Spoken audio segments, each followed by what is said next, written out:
Hello, my name's Jon Sermon. I'm a church leader based in Suffolk in the UK, and I'm bringing you today's video for encouragement.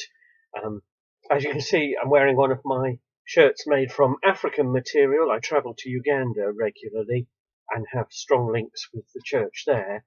And today we were celebrating harvest in church, and so this was an appropriate shirt to wear. And I had a lovely comment from a member of the congregation as they were leaving, saying, "Your shirt has really lifted my spirits." Now, of course, I hoped my preaching would do that, but nonetheless, a very positive feedback.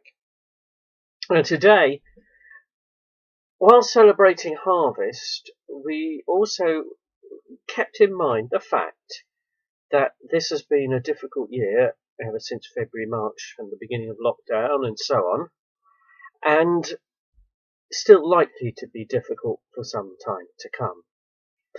And in that context, we need encouragement.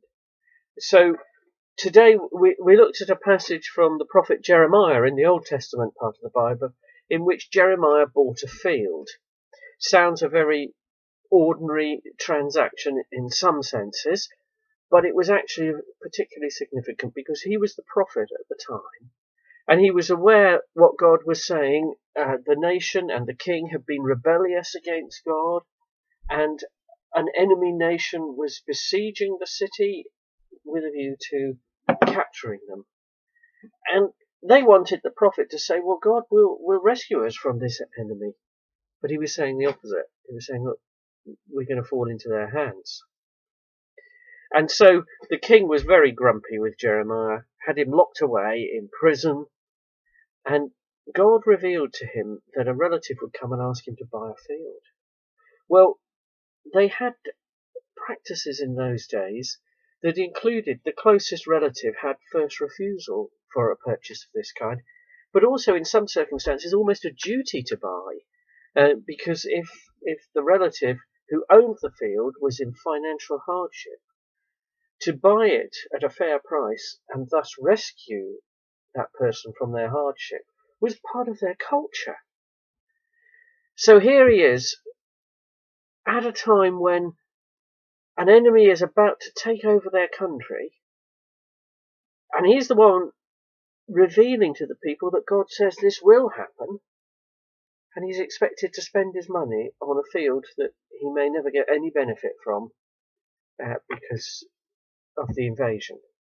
Yet he did so, because he knew God revealing to him in advance that this relative would come and make this request. He realized was God saying, and I want you to follow through with it.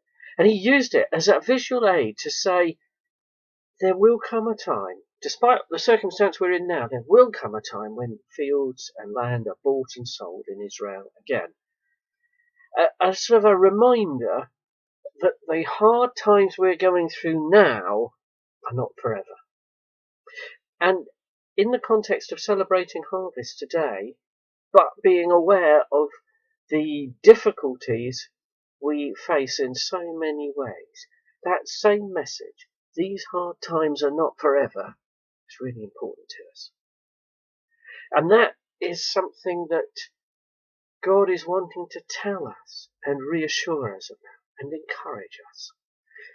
Now, of course, if you're not yet a believer in God, you're not even sure if there is a God, you're not sure you have a relationship with God, it's difficult to receive that message.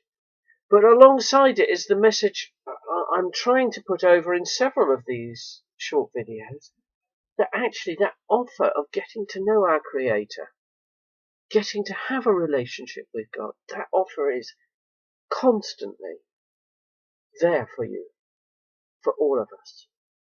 And as we try out praying, which is simply talking to God, our Creator, like we talk to people we can see, only we can't physically see God.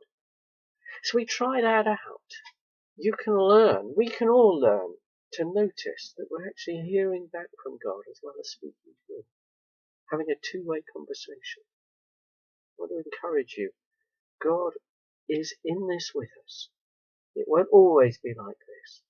And we can build a relationship with God in the meantime. God bless you.